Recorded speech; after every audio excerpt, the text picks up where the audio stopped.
Cuplikan sekitarnya, PowerPoint tetangga dan episode kali sebagainya itu ini. juga penting. Tapi kematangan emosi ini nggak kalah penting karena mengasuh anak, hamil dan sebagainya itu memang butuh kematangan dua pasangan. Yang satu pasangan ini maksudnya suami dan istri harus benar-benar siap. Kan kalau saya bilang orang tua saya mungkin yang anak-anak Gen Z ini kan, Gen Z ini kan orang tuanya ada yang generasi X ya. Ya, setelah boomer itu kan X tuh. Atau saya, suami saya orang tuanya boomer. Nah, saya milenial, terus ke anak-anak itu, anak saya sekarang generasi Alpha. Jadi melewati generasi Z sama baru ke Alpha. Setiap generasi aja beda. Selamat datang di PowerPoint.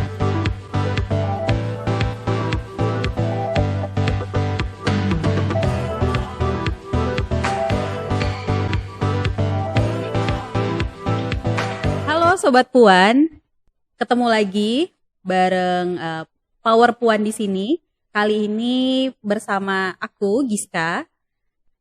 Hari ini kita akan membahas topik lain yang berkaitan dengan kesehatan mental, juga berkaitan dengan pengasuhan anak remaja bersama dengan seorang aktivis isu perempuan.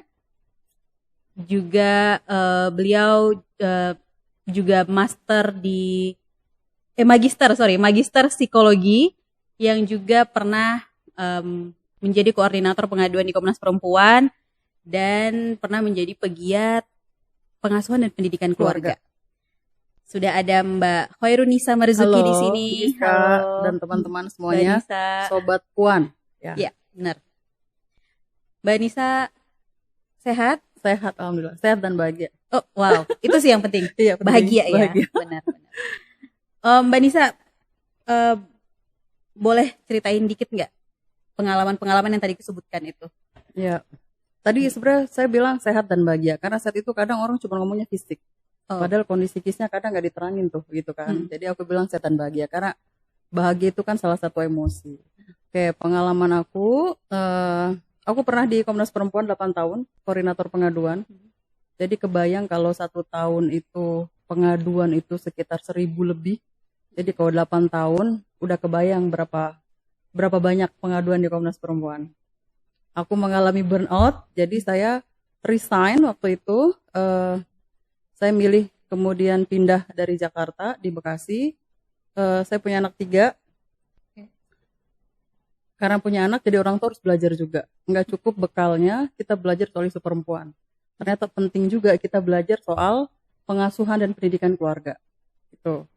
Terus saat ini, saya di Bawaslu, Kota Bekasi, pernah jadi Ketua Bawaslu 2003-2008. Nah, jadi sekarang di isu demokrasi, pindah-pindah. Dari isu perempuan, kemudian saya pernah aktif di isu pengasuhan dan pendidikan keluarga karena itu menjadi kebutuhan. Saya memilih sebagai orang tua gitu. Nah, sekarang di isu pemilu. Banyak ya dan lengkap gitu ya. Ya, Mbak.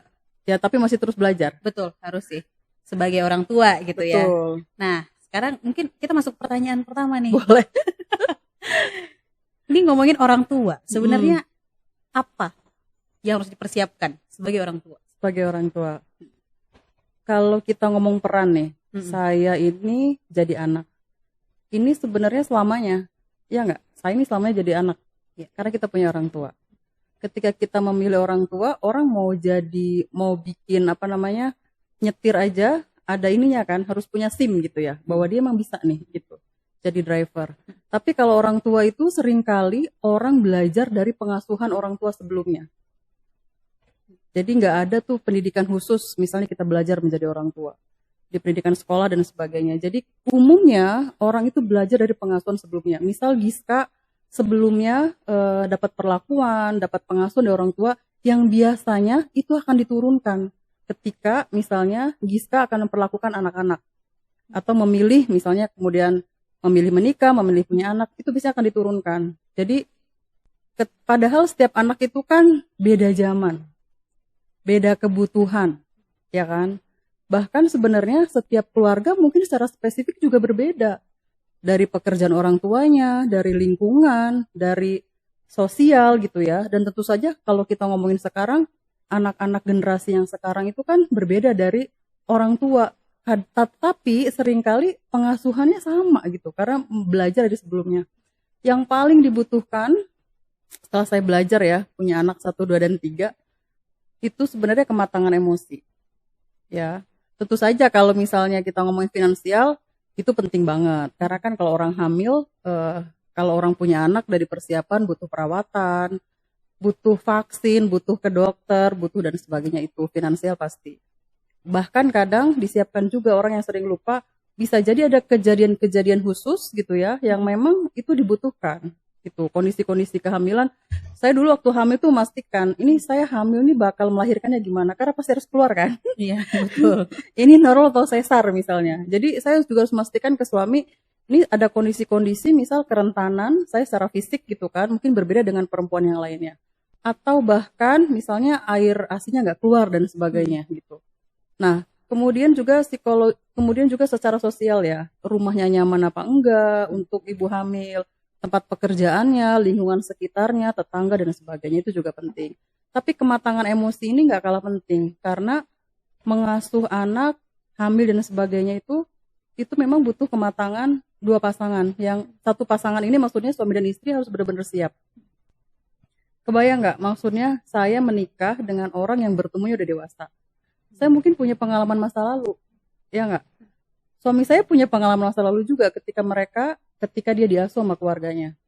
Suami saya orang Jawa, Giska, yang mungkin pasti agak berbeda dari keyakinan, dari nilai, dari pengasuhan, lingkungan mereka. Sama saya juga, perlakuan orang tua di zaman itu misalnya, usia saya beda dengan suami, itu pasti akan berbeda.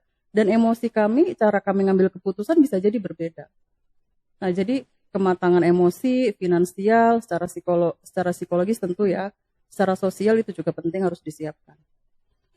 Terus untuk melihat kemungkinan kejadian-kejadian tertentu tadi juga ya Mbak ya.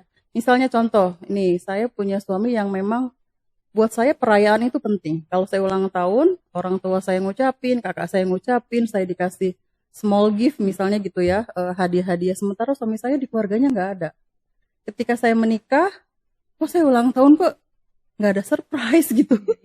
Kok suami saya nggak ngucapin dan sebagainya, ngucapin tapi nggak ada hadiah misalnya. Itu kan karena kita terbiasa di keluarga zaman dia dengan keluarga saya berbeda. Buat saya apa-apa tuh harus segera. Buat suami saya ya nggak harus sih gitu ya. Misalnya hal yang kayak gitu yang mungkin di keluarganya juga akan berbeda. Yang itu pasti akan berdampak ketika saya menjadi orang tua, perlakuan saya dengan suami ke anak pasti akan berbeda juga. Makanya harus sepakat dulu nih, berdua ya, suami dan istri ini ketika menjadi pasangan harus benar-benar mereka berdua mempersiapkan kemungkinan punya anak akan seperti apa, tentu saja dari mulai mempersiapkan dari masa sebelum kehamilan gitu kan. Bahkan sekarang itu ada ya, orang mau menikah harus tes dulu, tes kesuburan biar tidak ada disalahkan. Jadi tes bahwa kualitas spermanya gimana, sel telurnya gimana gitu kan. Nanti ketika menikah nggak saling menyalahkan. Gitu.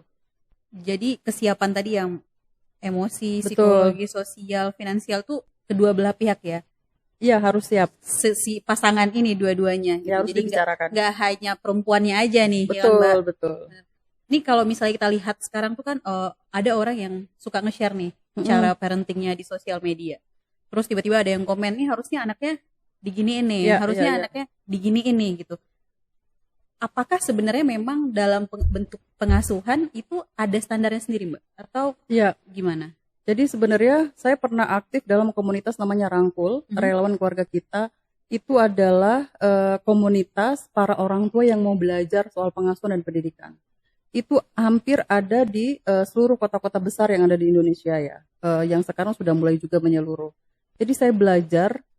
Bahkan saya ketika sudah punya anak belajarnya ya. Ketika saya tahu bahwa anak saya speech delay, yang pertama kami lakukan adalah saya menerima anak saya dalam kondisi yang seperti itu. Jadi ketika kita menerima kan kita sama-sama tidak saling menyalahkan gitu ya. Kemudian saya belajar ternyata memang yang paling efektif adalah kita belajar dari sesama orang tua. Karena pengalaman. Meskipun gitu ya, bisa saja Karena kan kondisi rumah itu setiap keluarga berbeda-beda. Ada yang ibunya bekerja, ada yang ayahnya saja yang bekerja, ada yang kedua-keduanya bekerja misalnya. Itu juga berbeda. Lingkungannya, terus situasinya. Bahkan kalau kita ngomong pengasuhan kita dengan orang yang lain juga bisa jadi berbeda. Jadi setiap orang tua bisa menceritakan, anak saya dengan perlakuan seperti ini, kemungkinan seperti ini, terjadinya seperti ini. Jadi belajar yang efektif adalah kita bisa sharing sesama orang tua karena pengalaman itu beda-beda. Dan setiap orang pasti berbeda gitu ya. Jadi di rangkul itu saya belajar soal salah satunya adalah misal hubungan yang reflektif. Hubungan reflektif itu ya setiap ada peristiwa kita merefleksikan gitu. Secara emosi sebenarnya yang sering kali hampir semua orang mungkin di Indonesia barangkali ya mengekspresikan bahwa saya punya perasaan feel-nya apa tuh kadang sulit banget ngomong. Kita kan ngomong ke orang tua, "Mah, saya kesel loh sama mama. Saya sedih, saya susah banget gitu. Saya takut, saya khawatir itu kadang susah gitu ya. Karena mungkin kita memang dibiasakan ini sih soal pengasuhan juga gitu ya. Orang tua itu kan kalau saya bilang soal relasi kuasa dengan anak, orang tua itu ya pasti lahirnya dia duluan. Anak tuh seringkali dikontrol gitu. Jadi mungkin itu yang seringkali karena relasi kuasa yang sebenarnya kan anak juga punya emosi, punya perasaan. Kadang kita sudah menjudge ke anak-anak, ya paling gitu deh rasanya gitu. Padahal dia kan sebenarnya anak-anak juga punya kecenderungan yang berbeda emosinya gitu. Dengan orang tuanya bisa jadi berbeda. Gitu. Jadi kalau yang tadi bilang boleh nggak? Ya mungkin kalau saya bilang prinsipnya adalah tidak ada anak yang sempurna, tidak ada orang tua yang sempurna. Jadi mengasuh menjadi orang tua itu adalah tergantung sesuai dengan saya kondisi. Mungkin keluarga saya berbeda dengan keluarga teman gitu ya, dengan tetangga. Jadi harus juga sesuai dengan zamannya, sesuai dengan kebutuhan keluarga itu sendiri gitu. Karena bisa jadi berbeda-beda. Saya makanya kita sebenarnya berupaya untuk tidak membandingkan sebaiknya ya. Tidak membandingkan anak kita dengan anak yang lain. Tapi membandingkan dia dengan dirinya sendiri dengan sebelumnya. Gitu. Jadi, ini anaknya udah 5 tahun, kok masih belum ngapa-ngapa? Iya, banyak tuh. Misalnya. Kok 2 tahun belum bisa jalan? Kok 1 tahun ngomongnya belum bisa? Anak saya, kok beratnya sekian dan sebagainya gitu. Padahal sebenarnya setiap orang kan beda-beda.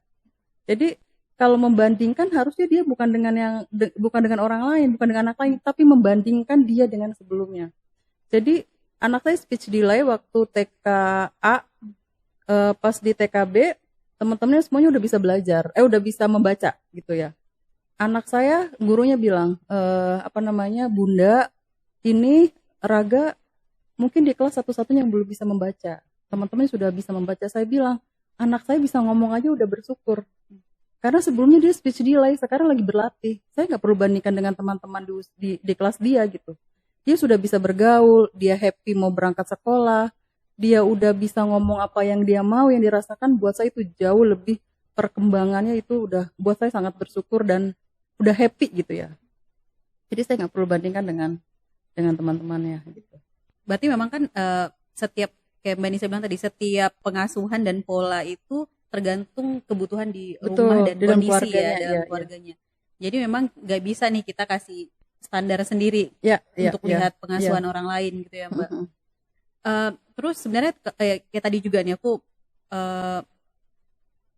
bagaimana pola yang diterapkan di rumah itu kan memang seringnya orang-orang tua itu orang tua baru mungkin ya belajar dari orang tuanya juga yang sebelumnya. Gitu.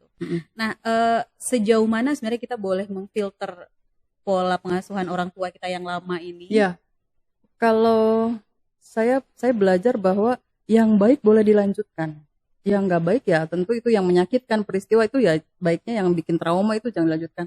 Kita kan pernah menjadi anak, kita pernah jadi anak kecil, gitu ya. Kalau saya maksudnya, ya kita juga ya. Nggak kalau ngomong sama anak-anak. Jadi maksudnya kita kan sebenarnya punya pengalaman. Misalnya. Kalau saya boleh tanya Giska, apa sih yang memori yang paling indah gitu ya buat Giska bersama mama atau bersama ayah atau bersama orang tua? paling indah. Pasti ada. Apa ya, Misalnya makan bersama keluarga, Iya, bisa. piknik misalnya atau apa jalan-jalan gitu ya. Misalnya itu kan yang paling menyenangkan. Atau waktu kecil di kamar saya didongengin. Itu saya punya pengalaman itu. Jadi aku sendiri kalau inget tuh ya, ada cerita yang sampai sekarang mama saya cerita dan saya ingat misalnya. Mama saya kan dulu ceritanya suka cerita nabi-nabi ya, tapi saya langsung membayangkan gitu Kak. Terus misalnya ayah saya kalau lagi di rumah, dia bilang bukannya sholat yang berjamaah, tapi juga makan boleh berjamaah. Dan itu lebih bagus gitu. Jadi karena ketika kita makan bersama, itu kita lagi ngobrol. Jadi ada ada touch gitu ya. Maksudnya sama orang tua cerita Jadi di momen sekolah ya. gimana gitu kan. Jadi sambil ngobrol. Dan itu yang sampai sekarang saya bilang itu momen yang paling indah. Nah, dan saya melakukan itu ketika saya di rumah. Jadi kalau malam saya upayakan pulang. Kalau nggak ada kegiatan yang di kantor, saya pulang cepat karena saya pengen makan bersama anak-anak gitu. Di situ saya bisa ngobrol, bisa cerita, yang paling indah. Atau suami saya punya pengalaman, dia bilang waktu SD diantar naik sepeda sama ayahnya gitu. Terus sore-sore menjelang maghrib gitu ya, dia suka naik sepeda gitu ya, muter-muter. Terus sambil cerita sama ayahnya gitu. Nah, pengalaman yang baik itu, momen-momen itu bisa ditularkan karena itu berdampak baik. Itu bikin bonding gitu ya. Nah, jadi sepakat, oke, yang baik kita lanjutkan. Tapi yang nggak baik juga banyak. Dimarahin di depan orang banyak, ya. Atau mungkin kalau pengasuhan, karena saya milenial, orang tua saya kan boomer ya gitu. Jadi di zaman itu mungkin pasti berbeda gitu. Kalau marah ya dipukul, misalnya dicubit, yang itu berdampak. Memang cubitannya nggak bikin merah, nggak bikin ini gitu. Tapi ingatan kita sakitnya sampai sekarang masih ingat tuh. Aduh, waktu itu dipukul. Jadi memori-memori yang nggak baik itu ya sebisa mungkin tentu kita nggak akan melakukannya lagi. Gitu. Iya. Jadi boleh yang baik dilanjutkan, memori-memori yang baik karena kita pengalaman menjadi anak gitu ya. Tapi ketika kita menjadi orang tua harusnya itu nggak dilanjutkan. Nah, seringkali karena kita nggak belajar jadi orang tua sebelumnya, yang akhirnya itu ditiru tanpa disadari dari perlakuan orang tua yang lama dilanjutkan ketika dia punya anak. Karena mungkin banyak juga orang yang masih belum sadar kalau hal itu bikin trauma, mungkin ya, kayak misalnya dicubit, dia merasa kayak, mungkin kalau aku sendiri ya pribadi, Mbak Nisa kalau boleh cerita, aku juga dulu pengasuhannya juga pakai yang dipukul, yang dicubit gitu. Cuma waktu itu aku sempat ada di fase yang merasa, kok itu tuh karena aku nakal. Karena nakal, iya. Karena aku pengen diingetin nih, karena orang tua aku sayang gitu misalnya. Jadi aku nggak sadar kalau itu ternyata menyakitkan gitu. Ya karena peristiwa apapun dalam buat hidup kita itu semuanya terekam dalam tubuh. Makanya kalau Giska pernah nggak ada orang makan jeruk kecut banget, asem, tapi orang yang makan Giska cuma ngeliatin, tapi Giska langsung ngerasain gitu. Iya. Padahal nggak ngerasain Kak, padahal kita nggak makan gitu loh. Nah itu sebenarnya karena kita memori, tubuh kita menyimpan memori. Karena kita pernah, waktu itu bisa jadi kamu pernah makan yang kecut gitu ya. Dan akhirnya ya itu kan karena memori kita, tubuh kita menyimpan semua memori yang terjadi dalam hidup kita gitu. Peristiwa apapun. Yang kadang walaupun kita tahu itu menyakitkan, tanpa kita sadar kita melakukan itu juga berulang. Gitu ke anak kecil walaupun bukan anak kita gitu ya. Jadi tanpa kita sadari kita juga melakukan itu karena sudah terekam gitu. Meskipun kita tahu itu tidak menyenangkan. Sebenarnya kan kalau tanpa harus dipukul ada cara yang lain dong. Iya, benar. Ya enggak gitu ya. Mungkin kita nggak banyak nggak banyak belajar dari orang tua lain yang sebenarnya ada cara yang tidak tanpa kekerasan itu juga efektif gitu. Ya itu sih tadi ya, saling belajar itu ya. Jadi nggak hanya dari orang tua kita, tapi mungkin dari orang tua lain juga punya pola yang lebih baik gitu ya. Mbak Nisa, tadi yang kutangkep sih, yang penting harus ciptakan core memory. Kalau anak-anak sekarang bilangnya sefrekuensi. Iya, enggak, ciptakan core memory yang baik untuk anak nantinya gitu. Iya. Kalau kita anak-anak milenial ini tuh core memorinya ada aja nih. Milenial ya, sama dong. Milenial, iya dong. Aku batas akhir milenial deh gitu. Mau Gen Z ya? Mau Gen Z, Z. mau Gen Z, iya. Apa kalau kita kan core memorinya ada tuh yang dipukul, dicubit, itu kan jadi satu memori yang selalu teringat gitu kan. Jadi kalau di X tuh, di Twitter, teman-teman orang-orang suka bilang kayak kita harus bisa menciptakan core memory yang baik untuk anak-anak kita nanti gitu kan. Itu udah satu bentuk apa ya, bentuk reformasi cara asuh yang baru juga berarti kan untuk anak-anak zaman sekarang gitu. Nah sebenarnya tuh yang jadi masalah juga kan adalah komunikasi nih antara anak dan orang tua biasanya. Nah gimana sebenarnya pola komunikasi yang harus kita ciptakan? Mungkin ya kita nanti kalau kita sebagai orang tua atau gini kita sebagai anak ke orang tua. Iya. Ya, kalau ngomongin komunikasi kan sebenarnya komunikasi itu kan menyampaikan pesan ya. Iya. Ya kan, proses untuk kan hanya ada si penerima dan pemberi pesan. Nah, seringkali yang menyampaikan orang tua, anak si penerima. Padahal sebenarnya kalau saya bilang, ya anak juga manusia kecil kan, gitu kan, yang dia bertumbuh tadi, apalagi nanti dia punya core memory itu. Jadi proses komunikasi ini kita selalu bilang kalau orang tua itu seringkali karena dia sebagai orang tua dia yang ngontrol gitu ya.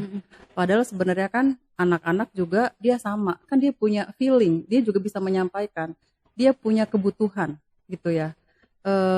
Salah satu metode yang bisa diterapkan itu namanya I statement atau boleh dibuka deh, ada namanya I message. Itu sebenarnya untuk bisa menyampaikan, misalnya saya dengan pasangan nih, saya ditegur di banyak orang. Jadi yang disampaikan adalah perasaan kita dulu. Ya, jadi feelingnya dulu. Saya, misalnya, Mas, saya merasa gitu ya. Saya merasa kecewa, saya merasa marah, saya merasa sedih. Kemudian situasinya disampaikan juga. Misalnya situasinya waktu kamu tegur saya di depan banyak orang. Nah, ada feeling, ada situasi, kemudian ada need, ada kebutuhan, ada keinginan. Nah, saya ingin kamu kalau menegur, ya berdua aja. Gitu. Kemudian kita bisa request. Kenapa? Karena, kita harus peduli satu sama lain. Misalnya. Kalau misalnya tapi selama ini kita selalu dia dulu, kamu dulu gitu misalnya. Kamu sih di depan menegurnya gitu. Harusnya kan gak kayak gitu. Itu kan kamu dulu. Padahal yang sebenarnya yang jarang banget kita belajar itu adalah kitanya dulu. Kita ngomong dulu perasaan kita gitu loh. Kita prioritaskan perasaan kita dulu gitu ya. Maksudnya karena saya bilang tadi, saya udah singgung, kita seringkali nggak bisa menyampaikan emosi ke orang tua. Saya sedih, saya gelisah, saya khawatir gitu ya. Jadi sebenarnya kalau mau saya bilang anak-anak itu bukan butuh teman ke orang tua itu, karena teman mereka udah punya kok. Teman sekolah, teman bermain, teman di komplek, teman les, dan sebagainya. Yang paling dibutuhkan anak itu adalah orang tua gitu ya, yang mampu bisa mengelola emosi, yang akan dia contoh sebenarnya. Jadi mengelola emosi ketika dia marah, ketika ketika dia takut, ketika dia gagal, ketika dia gelisah, itu sebenarnya yang paling dibutuhkan anak. Karena sebenarnya kan anak-anak akan merekam.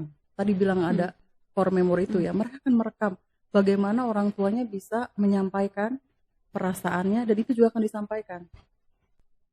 Gitu. Jadi yang sering kali ya sebenarnya kan kalau zaman dulu tuh orang tuh suka kasih perintah aja. Ya kan, kalau sekarang zaman udah berubah ya. Anak-anak alpha tuh diperintah doang, harus ditanya juga gitu. Anak-anak Gen Z misalnya, mereka kelahiran 97 gitu ya. 98 kita reformasi. Yang sebenarnya semua informasi udah bisa dibuka. Orang udah mulai bisa mengkritik dan sebagainya, sudah lebih bebas gitu ya.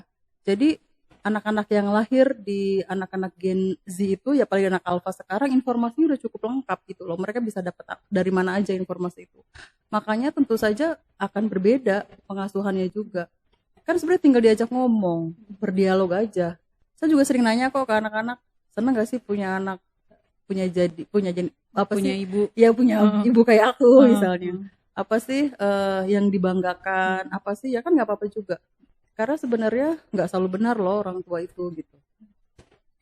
Berarti yang metode tadi yang dari feel dulu Ya, perasaan, ada kemudian feeling, ada feeling. situasi, situation, terus kemudian ada satu lagi need ya, kebutuhan, terus disampaikan juga requestnya. Nah, kalau kita sudah terbiasa, mamah marah, mamah kecewa, gitu kan, mamah gelisah, mama takut karena kamu pulang terlambat, mama mikirin. Jadi bukan ketika terlambat tuh kita langsung marah, ya marah gitu Iya, ya iya. maksudnya.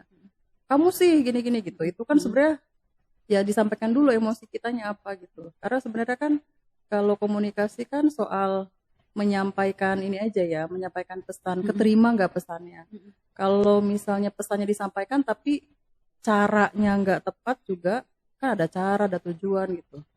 Jadi ini bisa diamalkan dua-duanya nih, anak ke ngomong Iya, ke orang tua dan kan orang tua nanti ngomong ke anak, harusnya gitu ya. mereka juga akan menyampaikan itu kalau kita udah terbiasa menyampaikan apa yang kita rasain, feeling kita gitu, kekhawatiran kita, dan mereka juga akan terbiasa melakukan itu juga gitu. Tuh, jadi bisa, maksudnya sih harus dua arah ya. Ya itu tadi sih, karena anak juga satu manusia ini ya. Iya, Manusia iya, yang juga punya yang mereka perasaan pasti ya. tumbuh juga. Gitu. Nih kalau berkaitan dengan kesehatan mental, mungkin orang-orang tua sekarang tuh kan banyak yang mengeluh nih anaknya kenapa begini gitu. Sebenarnya gimana cara supaya maintain, mungkin Mbak, maintain kondisi mental sebagai orang tua misalnya? Jangan dikira saya belajar psikologi S1 S2, terus saya belajar banyak soal self healing. Dulu di Komnas Perempuan ya, karena petugas pengaduan itu, saya kan koordinator pengaduan. Jadi para petugas pengaduan ini kan menerima korban kekerasan setiap hari ya. Jadi kalau orang yang sampai datang ke Komnas Perempuan itu si korban ini, kalau sekarang kita sebutnya penyintas ya, ini yang diceritain gak enak semua. Kalau dia nggak nangis terus, sedih, marah, kecewa, bahkan putus asa. Jadi ceritanya nggak ada yang enak. Bukan cerita yang menyenangkan, saya dapat hadiah, saya ini bukan. Ceritanya gak enak semua karena cerita masalah ya. Nah, orang yang menerima, si pendengar ini, dia bisa mengalami trauma sekunder. Jadi orang yang mengalami tapi karena dia yang menerima, dia akan jadi ikut bisa merasakan gitu ya. Nah, si petugas ini juga harus apa namanya? Ya harus healing gitu loh. Healing itu bukan cuma jalan-jalan aja ya. Tapi dia ada metode-metode yang memang untuk pemulihan diri, bahwa dia juga butuh gitu ya. Jadi orang yang mengalami, dia juga karena dia ikut mendengar dan sebagainya, jadi dia juga mengalami trauma sekunder. Nah, di situ saya belajar banyak metode, misalnya gimana menghadapi rasa khawatir, takut dan sebagainya. Jadi kalau berkaitan dengan apa tadi, pengasuhan iya, gitu ya, saya sudah belajar banyak soal self healing, S1 S2 psikologi. Jangan dikira saya sampai sekarang nggak bisa, kalau masih mendengar sesuatu saya juga masih bisa ngerasain tuh sedih misalnya, saya trauma, punya orang tua pernah dapat perlakuan yang tidak menyenangkan, misalnya sampai sekarang kadang masih bisa ngerasain gitu ya. Bukan berarti udah selesai, proses pemulihan itu terus menerus dan harus berlatih terus menerus. Jadi ketika kita punya anak, apalagi saya bilang ketika saya bertemu dengan pasangan punya membawa traumanya sendiri ketika dia kecil. Memori nggak selalu menyenangkan ketika dia menjadi anak. Saya juga sama. Jadi sebenarnya dua-duanya harus saling mengakui dulu gitu ya. Saya dengan suami harus sama-sama saling mengakui, harus sama-sama memang saling menyembuhkan juga gitu.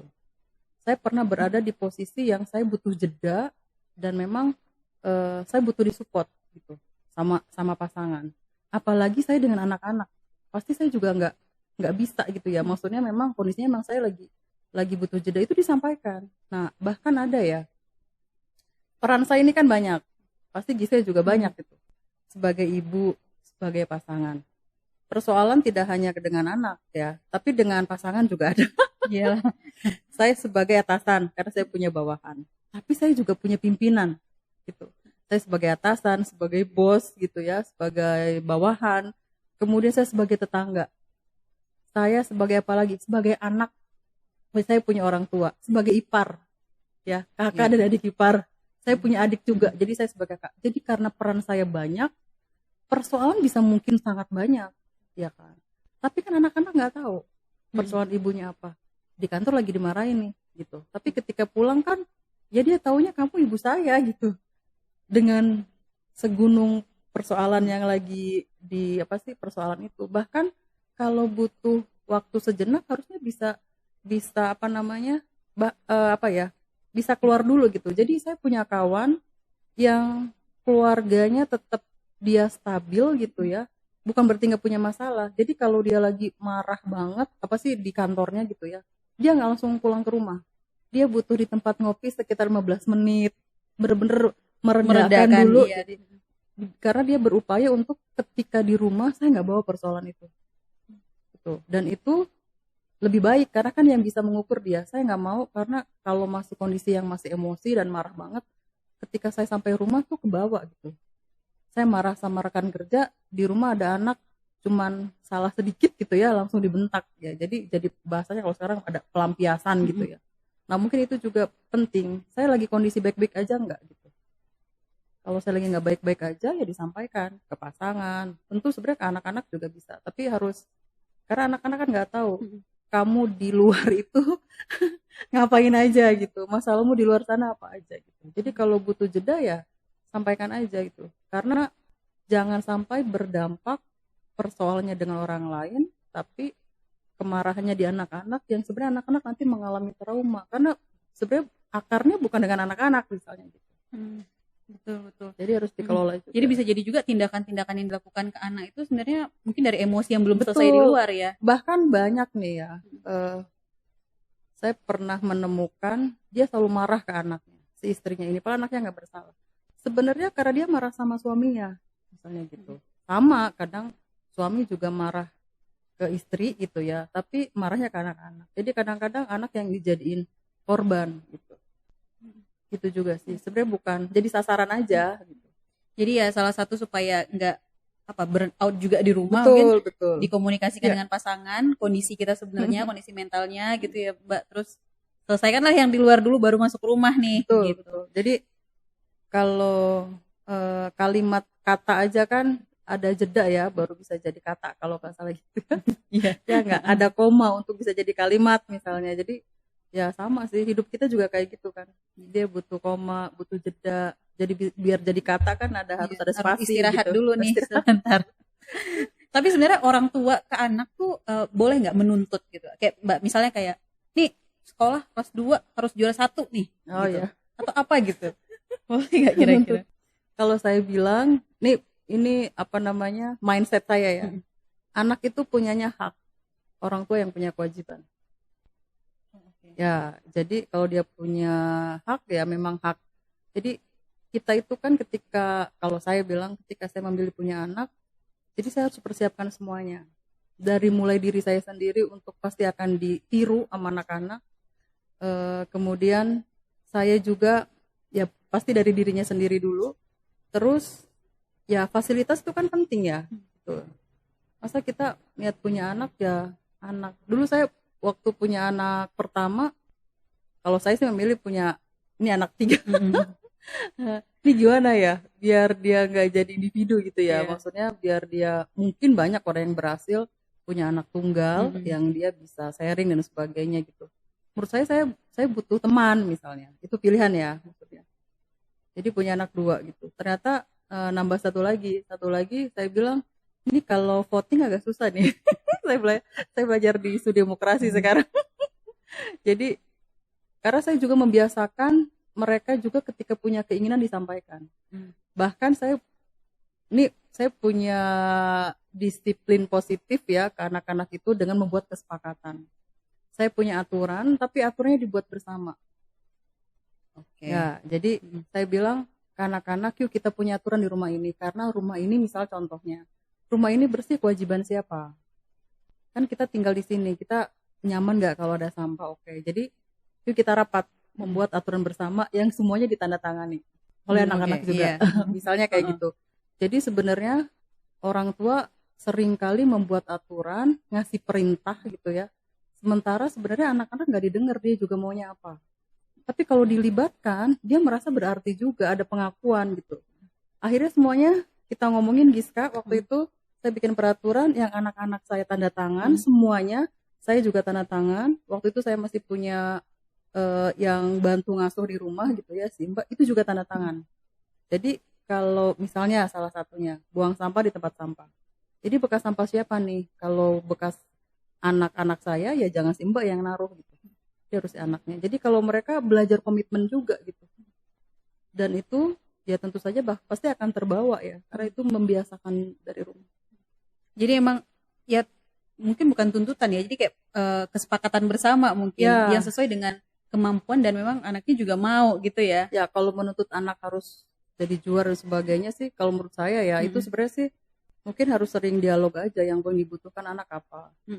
Kalau saya bilang apa sih, saya juga sebenarnya menanyakan ya, anak saya misalnya nggak masuk 10 besar, terus adiknya itu pernah malah menjadi ranking 1 gitu ya. Kalau di ranking kan sekarang udah nggak ada ranking sebenarnya sih di SD itu. Terus saya paling nanya sih, emang kesulitannya apa? Yang mengganggu apa sih? Gitu. Emang sulit gitu. Sebenarnya sih bukan tuntutan untuk menjadi juaranya ya, tapi bagaimana dia selama proses belajar di sekolah itu dia merasa tidak tertekan, itu menjadi kebutuhan dia juga bahwa dia mengerti gitu ya, dan itu pasti akan bekal dia tentu untuk masa depan dia gitu. Jadi sebenarnya sih kita sama-sama belajar sih, jadi orang tua dan anak itu kan sama-sama belajar, bukan anak hanya belajar orang tua, tapi orang tua juga belajar di anak.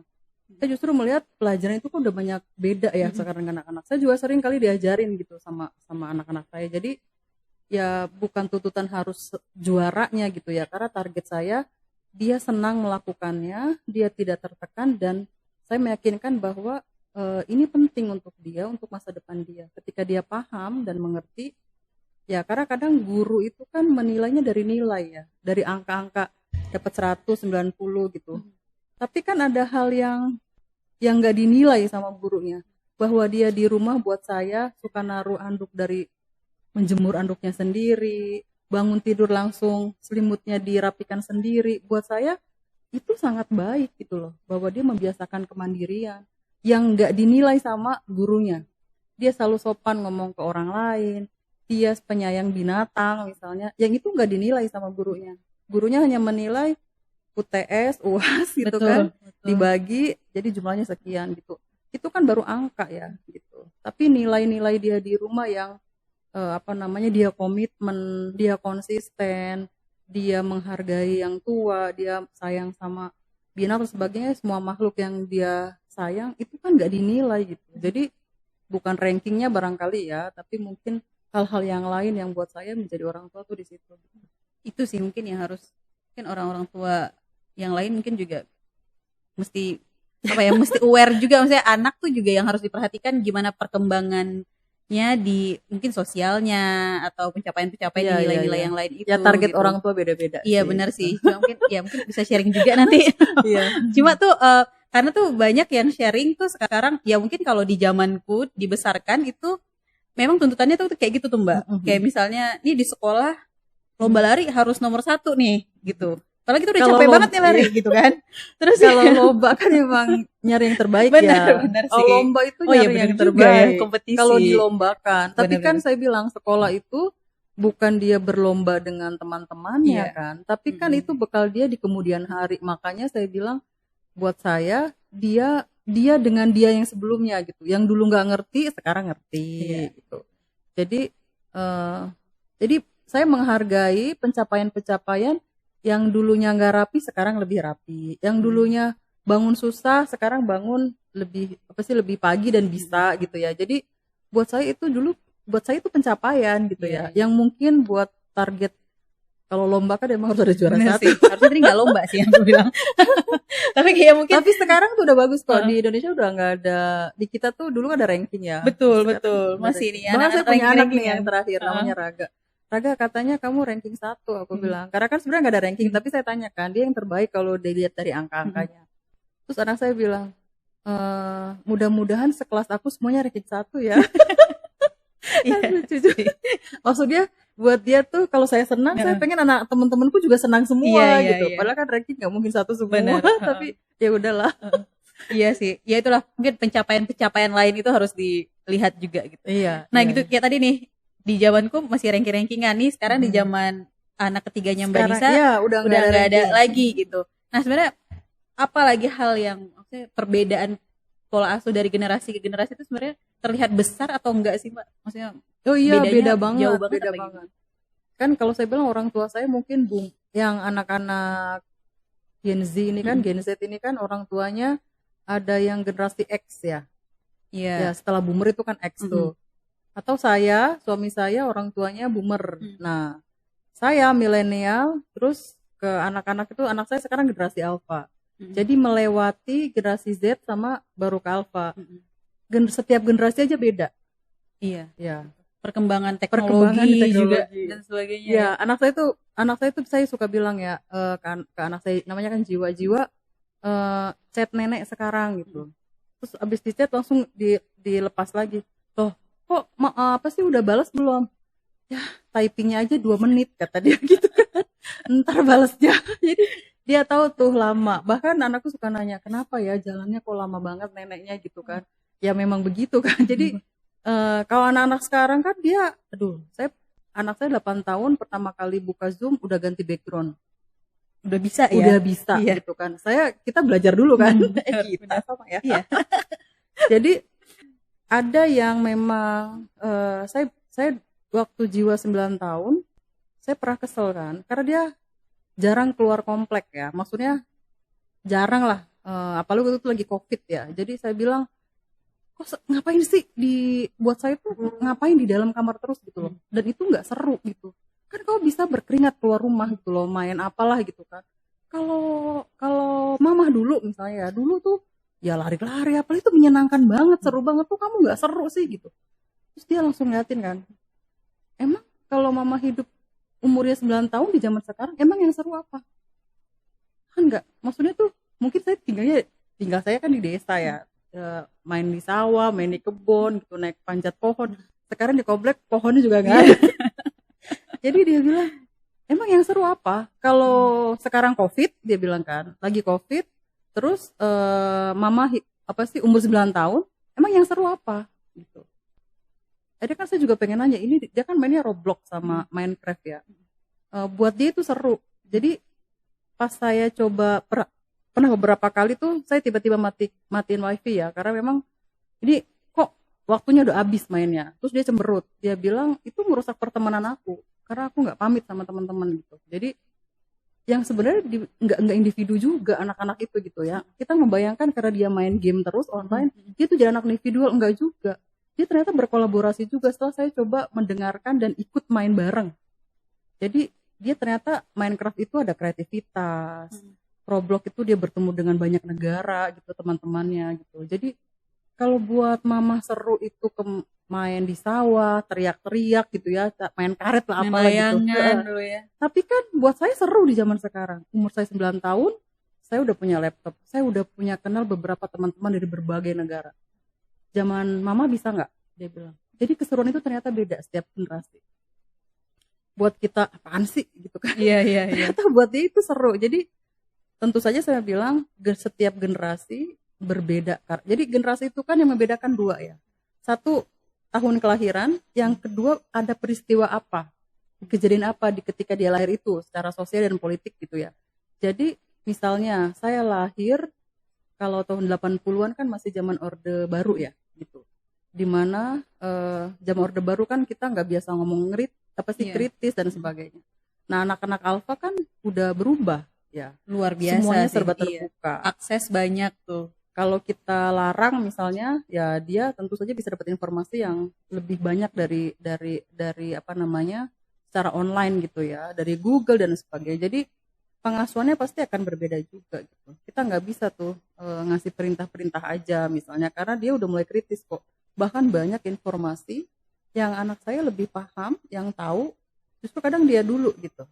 Dia aja ngomong politik udah bisa kok, karena ya ada bisa akses gitu ya. Jadi kalau saya bilang pengasuhan yang baik itu adalah sesuai dengan kebutuhan keluarga kita, sesuai dengan zaman kita gitu ya, dan tentu saja berbeda gitu ya. Apa namanya pengasuhan cara yang kita lakukan, tapi tetap kalau prinsip cinta, kalau saya bilang saya ada prinsip cinta ya.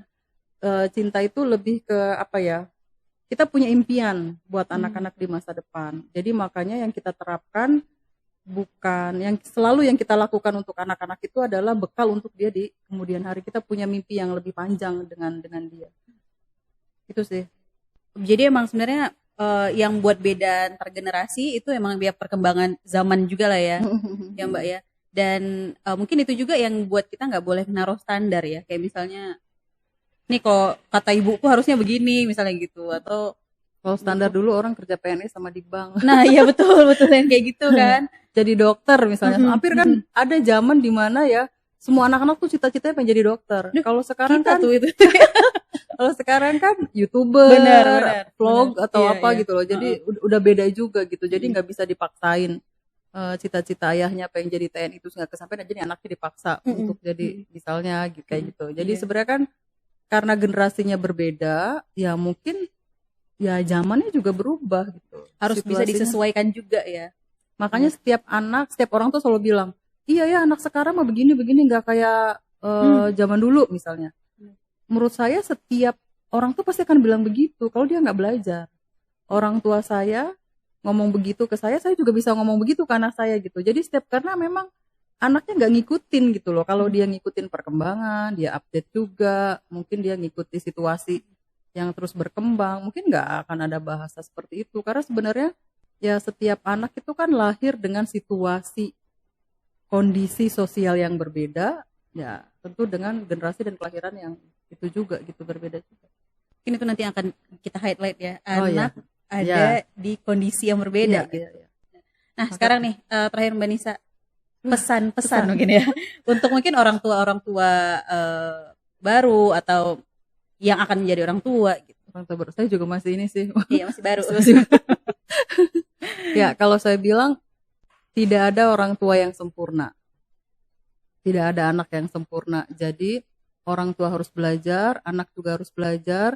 Jangan takut salah karena ya ya jangan takut salah karena sebenarnya mengakui bahwa ada kesalahan, tapi kita juga harus terus belajar untuk mencari yang terbaik, yang tepat, pengasuhan yang tepat untuk keluarga kita dengan sesuai dengan zamannya juga dan sesuai dengan kebutuhan karena setiap keluarga punya kebutuhan dan kondisi yang berbeda-beda. Itu sih. Itu. Jangan takut pokoknya. Iya, jangan takut salah. Mbak Nisa terakhir, Mbak Nisa tuh pernah nulis buku kompilasi terkait dengan teknik self healing. Ya. Jadi apa tuh? Mbak, mungkin ini juga mungkin bisa jadi salah satu referensi atau bisa dibaca juga nanti. Bukunya ada di Komnas Perempuan ya. Jadi ada judulnya Caring for Caregivers. Caring for Caregivers itu salah satu pelatihan gitu ya yang selalu dilakukan oleh Komnas Perempuan, khususnya ada divisi pemantauan. Jadi memang orang-orang yang terbiasa yang punya tugas menerima pengaduan itu tadi ya, dia mengalami second trauma gitu. Jadi dia juga harus care for caregiver gitu ya. Jadi ada metode-metode teknik untuk self healing. Jadi selama ini kalau ngomong healing tuh orang jalan-jalan. Jalan-jalan itu ya bagian ya karena kita juga butuh jeda. Tapi sebenarnya penting untuk belajar teknik bernafas, kemudian mengenal diri, itu juga jadi setiap fasilitatornya itu beda-beda, Giska. Jadi ini kan kalau dulu namanya volunteer ya, teman-teman yang bekerja di Komnas Perempuan itu. Nah, kalau sekarang mungkin kayaknya situasinya udah berubah ya. Jadi si relawan ini karena dia menerima pengalaman yang tidak menyenangkan, sementara dia juga punya trauma. Jadi harus dipulihkan juga gitu loh, belajar untuk pemulihan diri yang sebenarnya kalau sekarang udah mulai banyak sih buku-buku soal self healing itu dan teman-teman bisa dipraktekkan juga. Jadi itu tadi kalau lagi burnout banget ya jangan sampai ditularkan gitu ya dengan pasangan, dengan teman-teman. Jadi dia juga butuh jeda, ada teknik-teknik self healing yang bisa dipraktekkan. Itu aja sih. Okay. Taking care of yourself lah ya. Ya. Benar. Terima kasih Mbak Nisa. Sama-sama. Ngobrol panjang banget. Kita berapa menit sih? Sejam deh nih kayaknya. Tapi itu tadi Sobat Puan, semoga apa yang diobrolin tadi itu ngasih banyak insight untuk para orang tua muda atau yang akan menjadi orang tua gitu. Sekali lagi terima kasih Sobat Puan, sampai ketemu di episode berikutnya. Terima kasih Mbak Nisa. Sama-sama.